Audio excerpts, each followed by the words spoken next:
క్రీస్తు దినమునకు నిష్కపటులను నిర్దోషులు కావాలనని ప్రార్థించుచున్నాను. ఫిలిప్పులకు రాసిన పత్రిక 1వ అధ్యాయం 11వ వచనం. నిష్కపటులు, నిర్దోషులు, దేవుని సంబంధులు, పరలోక వాసులు, దేవునికి ఇష్టులు, మహత్తర మెరుపువోలే భూనివాసులందరికీ అగుపడులాగున మనుష్య కుమారుని రాకడ తటస్థించును. అది క్రీస్తు దినము. ఆయన రాకడలో భూనివాసులందరూ రొమ్ము కొట్టుకొందురు.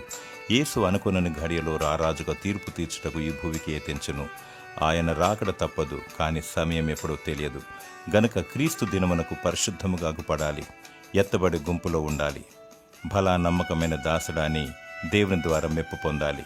నిందారహితముగా నిర్దోషముగా జీవించు, నిత్య రాజ్యము పొందుకునేదవు. యేసు పరిశుద్ధ రక్తమందు కడుగబడి అంతం వరకు ఆయనను వెంబడించినప్పుడు నీవు దేవునితో సదాకాలము ఉందువు. దేవుడు నీకు జీవ కిరీటము దయచేయునుగాక. ఆమేన్.